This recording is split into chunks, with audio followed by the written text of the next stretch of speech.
Bienvenidos una vez más, agentes. Hoy analizaremos un peculiar caso en el que la anomalía misma responde a los métodos de contención establecidos por la Fundación. Como veremos, algunos retos son mucho más complicados que simples planes de contingencia y campañas de desinformación. Ítem número SCP-3993. Clasificación del objeto. Euclid. Procedimientos especiales de contención. SCP-3993 debe estar cubierto con un marco impermeable de metal y plástico. 2 pantallas LCD de 1.4 metros, situadas en los 2 lados más grandes, mostrarán publicidad multimedia. Un teclado y una tableta Android deben ponerse en el estrecho borde lateral, con 2 puertos USB de tipo A.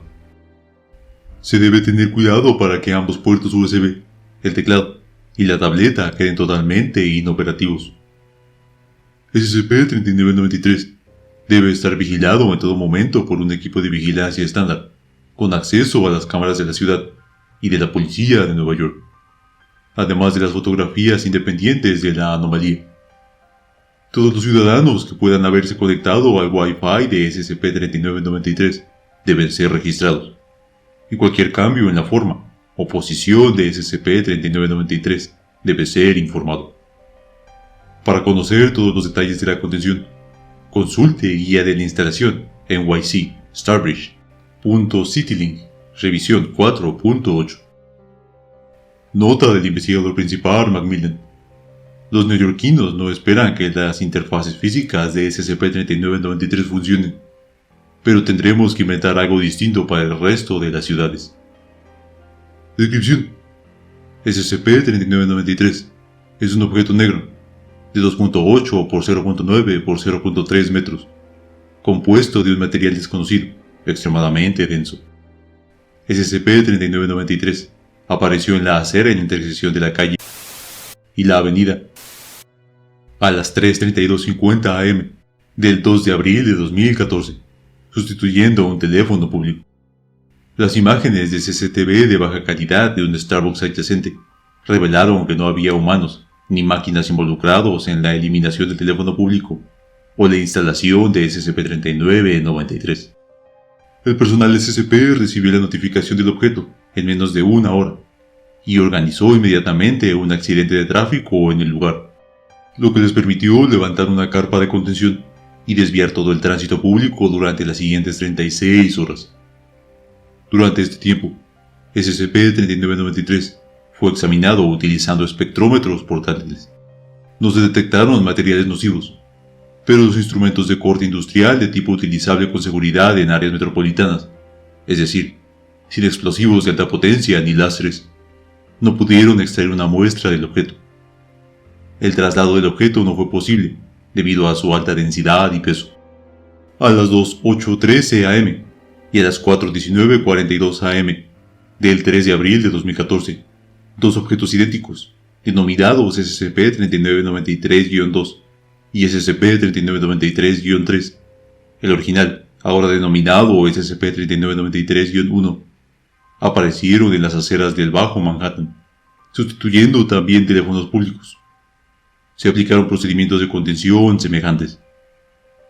Ante la posibilidad de que aparecieran muchas más instancias de SCP-3993 en poco tiempo, el director técnico in situ, que consultó con el sitio central de SCP a través de un videochat Wi-Fi, hizo una sugerencia creativa: mostrar a los objetos como prototipos de puntos de acceso público a Internet. 2 días más tarde, el 5 de abril de 2014, agentes SCP, bajo la apariencia del consorcio Starbridge, se reunieron con la administración del alcalde de Blasio y propusieron la sustitución completa de los más de 7.000 teléfonos públicos en la ciudad por puntos de acceso a Internet Wi-Fi gratuitos y financiados con publicidad. El 30 de abril de 2014 se hizo público el acuerdo y el proyecto recibió el nombre de Link NYC. En los 6 meses siguientes, aparecieron 238 instancias adicionales de SCP-3993 en el Bajo Manhattan y Midtown, cada uno de ellos cubierto exitosamente con un punto Link NYC en un lapso de 12 horas. Sin embargo, brindar a los puntos la prometida conexión gigabyte a Internet Fue una sugerencia mucho más difícil, debido a los múltiples fracasos en las negociaciones con Comcast, una proveedora de telecomunicaciones.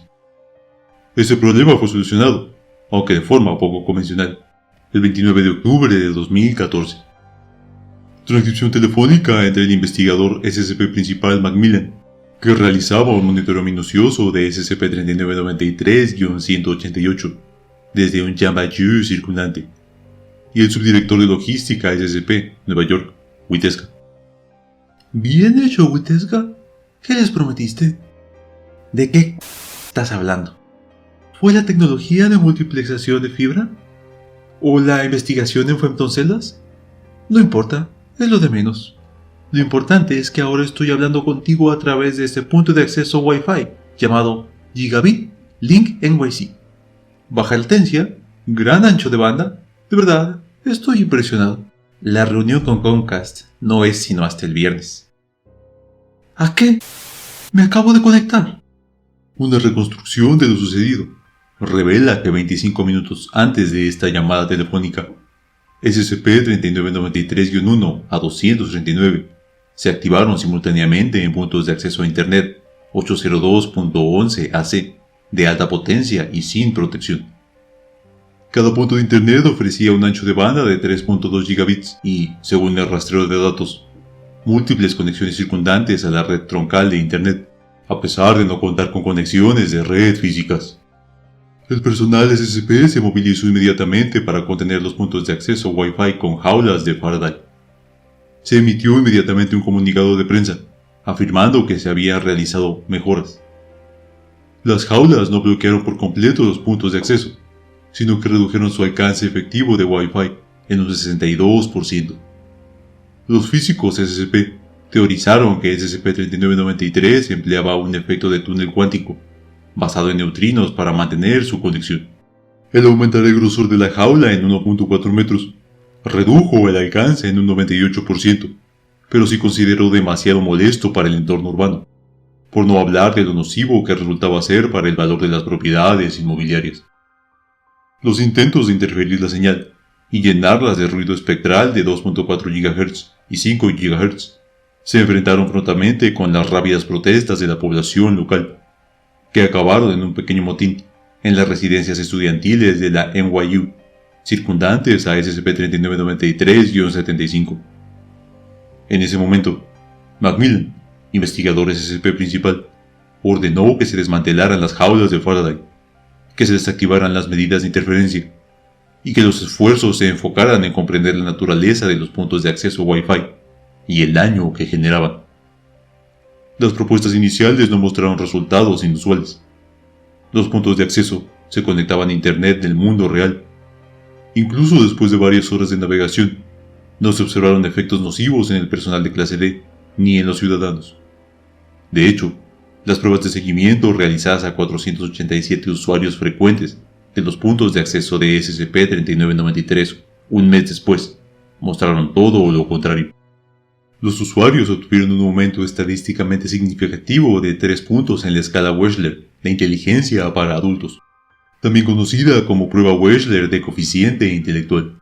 También demostraron menores tendencias violentas y mayores sentimientos de empatía, y los efectos persistieron durante un promedio de 5 meses. El uso repetido de SCP-3993 produjo un aumento de 15 puntos de CI, o más en la mayoría de los individuos. El mecanismo por el que SCP-3993 funciona para aumentar la inteligencia se identificó mediante una inspección profunda de datos en un dispositivo Android modificado. SCP-3993 cambia el contenido del tráfico de Internet en la red hacia los dispositivos conectados, mostrando diferentes páginas, podcasts, videos y publicaciones en redes sociales.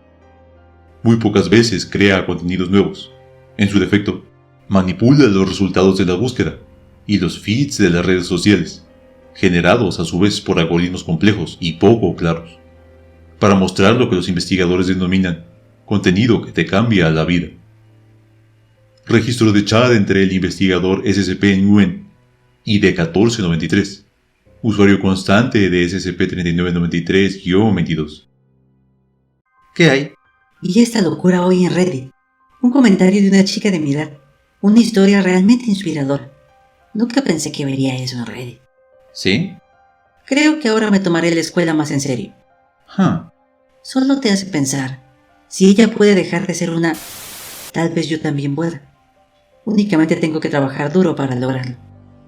SCP-3993 puede vulnerar todas las formas existentes y planificadas de protocolos criptográficos de seguridad de red SSL, TLS, en tiempo real. Algunas formas de cifrado de última generación muy complejas, demasiado costosas desde el punto de vista computacional para la mayoría de los dispositivos de usuario, han demostrado ser más duraderas. Aunque en los últimos meses, SCP-3993 ha demostrado ser capaz de incluso burlar estas. Se cree que la capacidad de procesamiento de SCP-3993 aumenta no solo con el número de instancias, sino también con el de dispositivos conectados a sí mismo. Dado que no podemos confiar en ninguna forma de cifrado para el usuario para contener a SCP-3993, los esfuerzos se han dirigido hacia maneras más extensas de contención.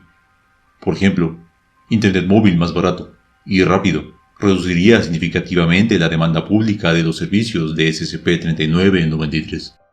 Desafortunadamente, las negociaciones con los proveedores de telecomunicaciones estadounidenses han sido infructuosas y, desde finales de 2016, SCP-3993 ha comenzado a experimentar con nuevas formas de tecnología inalámbrica de largo alcance, incorporando la suplantación de torres de telefonía móvil 4G y 5G. Nota de Macmillan, investigador SCP principal.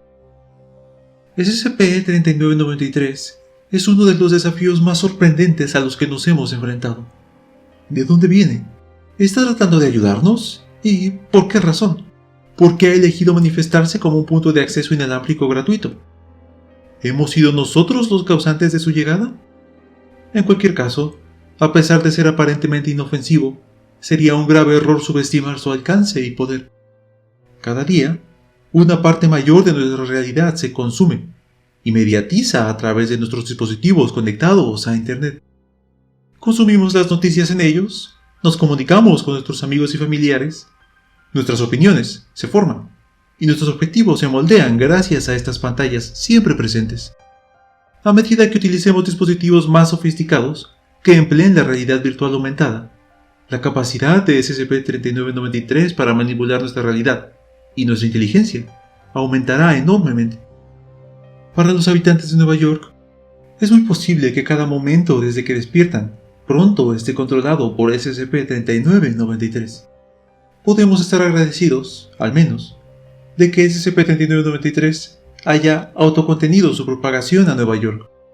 Sospecho que esta ciudad fue elegida debido a su alta densidad poblacional, junto con su alto uso de dispositivos móviles. El estatus de Nueva York como líder mundial en negocios, medios de comunicación y cultura también puede ayudar a SCP-3993 en sus inescrutables objetivos. Pero si se extiende más allá de los límites de esta ciudad, no sé cómo podemos detenerlo sin provocar pánico masivo. Anexo. Registro de incidentes. 4 de febrero 2015. SCP-3993 se extiende a 714 lugares. 29 de noviembre de 2015. SCP-3993 se extiende a 2053 ubicaciones. 1 de diciembre de 2016. SCP-3993 se extiende a 7592 ubicaciones. 1 de junio de 2017. SCP-3993 es visto en Columbus, Ohio, Londres, Reino Unido, y Tokio, Japón. 1 de agosto de 2017. Aparece un nuevo logotipo en todos los recubrimientos de SCP-3993. Wi-Fi ultra rápido gratuito. Y esto es solo el comienzo. Fin del registro. ¿Se trata acaso de una plaga?